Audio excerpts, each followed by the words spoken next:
What is up, everyone? Welcome back to another video today, and in this video we are doing the 82nd installment of Random Model Airports. Today we're going to be doing the Pasco Tri-Cities Airport. No suggestions were made for this airport, however if you have any new suggestions, please leave them in the comments below. So we've got another small airport here in the Pacific Northwest region of the US. Again, another airport that lacks jet bridges, though one gate does have it based on satellite imagery that I was able to find. Gate 4 specifically, I believe, since the labelings on the ramp aren't exactly high res, so I can't tell for sure if it is 4 or if it's one of the 3 aprons, because they have some like A and B aprons for a couple of the gates here.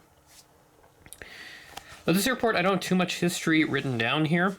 The first airline that did serve Pasco, however, was Varney, which later became part of what is now United Airlines.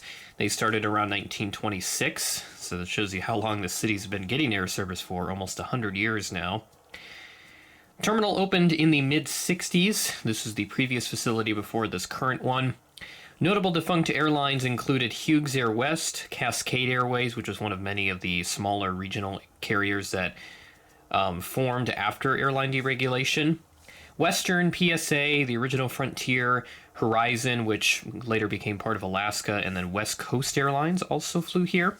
So this airport definitely got a wide variety of airlines back in the day. And there's been a lot of expansions done to the terminals. And then a new one opened in 2017, which is the one that is represented here on this diorama. No new services to mention, though I should mention that Avelo does serve Pasco with the 737-700, but since we still lack that type in 1:400 scale, and I saw NG's latest hints today, they do not have that on the list, so that does not surprise me in any way, shape, or form, so if they could make that, that would be awesome. Heck, if even Gemini wants to announce it, though I know that their releases are going to be delayed due to the ongoing situation, which seems like it's been mostly resolved at this point, which is great news. Without further ado, we're going to get started over at Gate 1, and we'll make our way around to the cargo apron, where we do have a new model over there, so you can probably guess what that one is. And that will be the gist of this update. Starting off at Gate 1, we have this Alaska 737-800. This aircraft arrived in from Seattle as Flight 1022, arriving in at 8:36 p.m. ahead of a scheduled 8:51 p.m. arrival.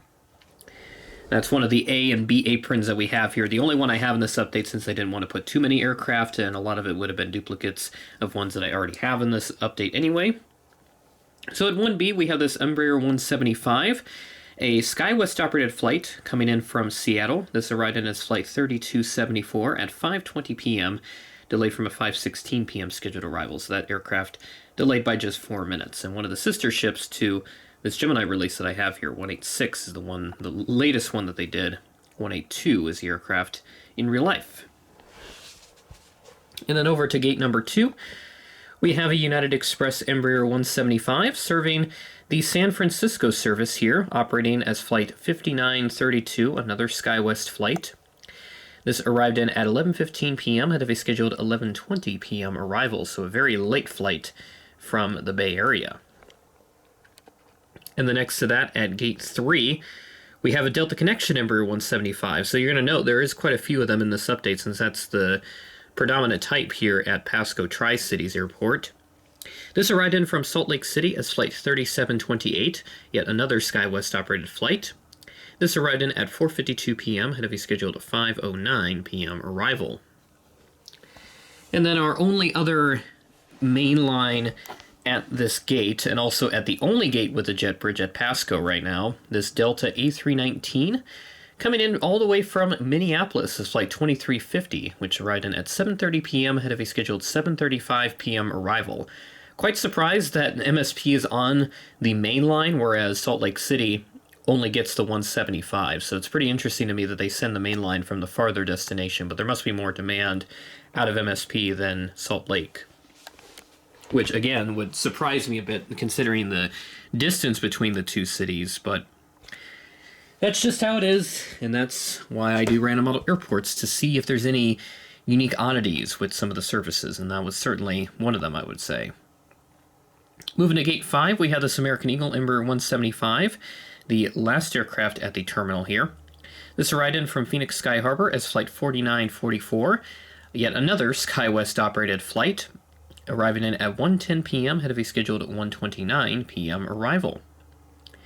So that is all the aircraft here at the terminal. Pretty good lineup, I would say. And then we'll go ahead and take a look at our only aircraft taxiing for this update. Pasco gets Allegiant service pretty frequently, and this A320 came in from Phoenix Mesa, arriving in as flight 653. This flight comes from Sunday, May 11th. This arrived in at 10:09 a.m. ahead of a scheduled 10:43 a.m. arrival, so quite the early arrival for this flight. And now we'll move on over to the cargo apron, where we do find a couple of brand new models. And the one on the right, that is the brand new model, the Cessna 408 Sky Courier. I'm very happy to have it, and that's kind of why I chose Pasco, so I could find an airport that actually gets these. Both start off with the little 208 first. Both of these flights arrived in from Spokane, Washington. This is flight 4701, arriving in at 2:46 p.m. ahead of a scheduled 3 p.m. arrival. And then our Sky Courier right here, this arrived in as flight 4804, so they get like 2 daily FedEx feeder aircraft, and occasionally they'll swap in a 408 in place of a 208. This arrived in at 2:06 p.m. ahead of a scheduled 2:42 p.m. arrival on Monday, May 12th. And that, my friends, there's Spokane, not Spokane, this is Pasco, number 82. I did do Spokane quite a few years ago. I think it was the last update I did for 2021, I want to say. So it's been a few years now since I did that airport. But as for some of the older airports that I've done with this series, I definitely love to revisit them, especially with the current setup that I have with that purple background and everything. So I definitely love to revisit some of those airports in the future. So let me know if you guys are interested in that, and I'll certainly explore that idea as we move through the summer. A lot more fun content still to come. Hopefully you guys are excited for it. And I like doing Pasco here, so keep the suggestions coming. I'll try to get to another viewer suggestion for the next update here in a couple weeks, so be sure to stay tuned for that. And with that being said, that is the end of the video. Thanks for watching, and I will catch you in the next video.